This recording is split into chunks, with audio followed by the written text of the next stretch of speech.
From study to work. Information for SFI students in Västernorrland. Welcome to this video about different types and levels of study and other programs that SFI students like yourself might come across on your path from study to work. This presentation should be read from left to right, and the arrows show how the various education alternatives can be combined. Let's start with SFI. Swedish for Immigrants, or SFI, is a program for people aged 16 years and older who are registered as living in a Swedish municipality and who lack a basic knowledge of the Swedish language. In other words, it's a language course with a focus on Swedish.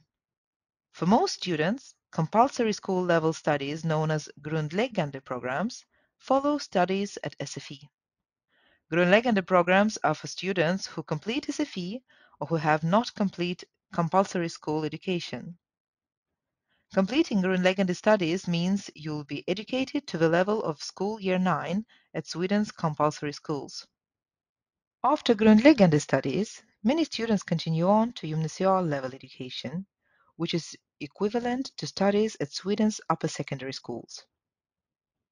Gymnasial level education offers programs for students who wish to obtain a complete upper secondary diploma or final grades for certain subjects. Gymnasial education also lets you study individual courses needed to qualify for future studies or apply to certain jobs. People aged 18 years and older may choose to study the SFI course, compulsory school and upper secondary school courses, as well as post-secondary programs at a folk high school. Folk high schools issue progress reports instead of grades, and the entry requirements differ from program to program. Post-secondary programs offered at folk high schools can range in length from 1 weekend to 2 years. Higher vocational education offers post-secondary programs tailored to suit specific professions. These programs are offered throughout Sweden, and many are available via distance learning. However, they are only offered if there is a need for such expertise in the job market. Prospective students apply directly to the relevant school. The highest level of post-secondary education is offered at higher educational institutions. These institutions offer both individual courses and complete programs that differ in length, and you can choose to study full-time or part-time, on campus or remotely. The arrows show in which order you can study at the different educational levels and types of schools, and how you can combine these studies.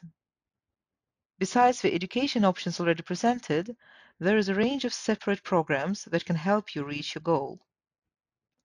Y stands for yrkesutbildningar, or vocational education programs. These are longer-term vocation-oriented programs for professions lacking skilled workers. A stands for arbetsmarknadsutbildningar, or labor market training.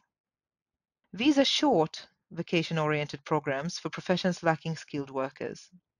The Swedish Public Employment Service, Arbetsförmedlingen, is responsible for labor market training courses. P is for praktik, or work experience placement, which offers you the chance to gain work experience, and thereby increase your chances of finding a job. Last in line is V for validering, or validation. Validation involves a structured assessment and evaluation of your knowledge and competencies. It covers knowledge gained via study, but also through work and in everyday life. Lärcentrum, designated here by an L, are local study centers that offer support to adults who are studying or who want to start studying. This video has reviewed different types and levels of study and other programs that SFI students like yourself might come across on your path to employment. Do you have further questions? Feel free to contact a guidance counselor where you live. They can point you in the right direction. All the best!